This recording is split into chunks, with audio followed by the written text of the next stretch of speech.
Vous deviez avoir une critique constructive, l'un pour l'autre. T'es vraiment un abruti. C'est constructif. Il y a des films qui cherchent à divertir, d'autres qui tentent de capturer une émotion, une époque, une passion.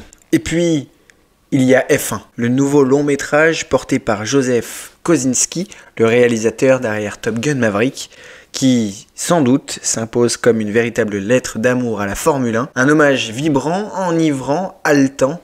Pendant plus de 2 heures, le spectacle est propulsé au cœur du bitume, entre les vrombissements des moteurs et la sueur sous les casques. Ce film, c'est un tour de piste cinématographique où le spectacle est au rendez-vous, mais où tout n'est pas parfait non plus. Il y a un nouveau. Il est vieux, il est con, mais il roule vite. L'histoire de F1 se centre autour de Sonny Hayes, ancien champion de Formule 1 retiré des circuits après un terrible accident, et de Joshua Pierce, jeune prodige aussi talentueux qu'impulsif, lorsque l'écurie APX GP, en quête de compétitivité, décide de faire revenir Sonny dans le baquet. C'est tout un choc générationnel qui s'annonce. L'objectif, guider Joshua vers la victoire, mais aussi transmettre cette sagesse que seul le vécu permet d'acquérir. Ce duo que tout oppose va devoir apprendre à cohabiter, à se comprendre pour espérer briller sur la piste et peut-être même s'affranchir de leurs démons personnels. Ce que moi je t'offre, c'est un volant en Formule 1. Ce qui frappe d'emblée avec F1, c'est l'incroyable réalisme de ces scènes de course. Oubliez les effets spéciaux en studio. Ici, chaque séquence a été tournée sur les véritables circuits du calendrier de Silverstone à Spa-Francorchamps, en passant notamment par Monza ou Abu Dhabi. Les caméras embarquées nous plongent littéralement dans le cockpit.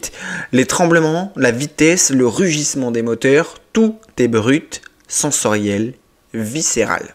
Et c'est là que Joseph Kosinski brille. Sa mise en scène est d'une maîtrise folle, chaque plan est millimétré, chaque travelling effleure la perfection. Le film capte la beauté mécanique de la Formule 1, ses lignes, ses couleurs, sa brutalité. On pense forcément à Top Gun Maverick dans cette manière de filmer le danger avec élégance, de magnifier la vitesse tout en gardant un œil sur leurs émotions humaines. À cette décharge d'adrénaline visuelle s'ajoute une bande originale somptueuse signée Hans Zimmer qui apporte profondeur, tension et souffle épique à chaque tour de piste. Les nappes sonores épiques, les crescendos parfaitement placés, tout participe à l'immersion. Et puis, il y a cette chanson d'Ed Sheeran, Drive. Pedal down and drive.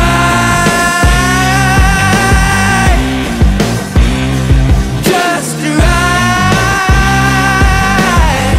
Véritable coup de cœur, elle arrive à un moment clé du film et sa douceur contraste magnifiquement avec la fureur des moteurs, offrant un instant suspendu d'une grande poésie. Soyons honnêtes, l'histoire n'est pas révolutionnaire, le schéma narratif est connu, un vétéran désabusé, un jeune talent en quête de repères, des tensions, une rédemption progressive. Oui, c'est du déjà vu, oui, certains rebondissements sont attendus, et oui, il y a quelques facilités scénaristiques, notamment sur la manière dont certains conflits se résolvent et sur l'évolution assez rapide de la relation entre Sonny et Joshua. Mais malgré cela, le film ne manque pas de cœur, il se concentre sur l'essentiel, la passion, la transmission, le dépassement de soi. En ce sens, il est dans la même veine que Top Gun Maverick, une œuvre qui préfère magnifier l'émotion brute et la nostalgie plutôt que de bousculer les codes narratifs. Il faut se le dire, Sonny Hayes, interprété par Brad Pitt, et Joshua Pierce, joué par Damson Idris,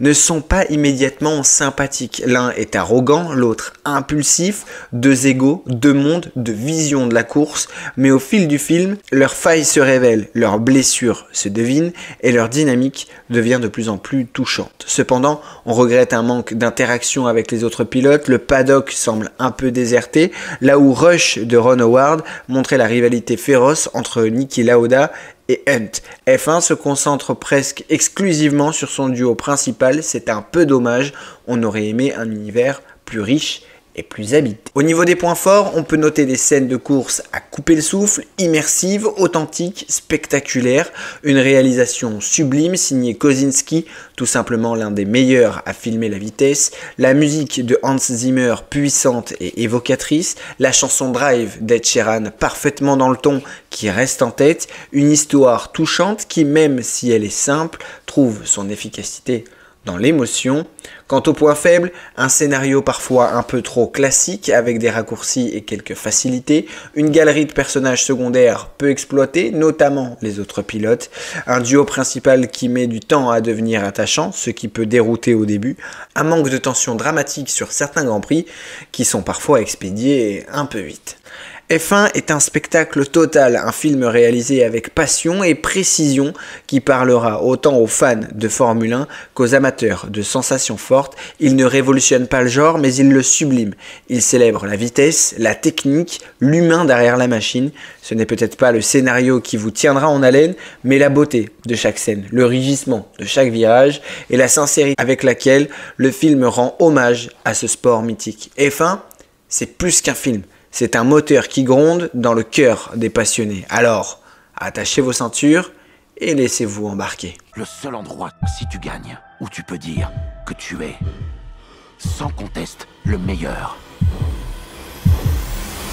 au monde.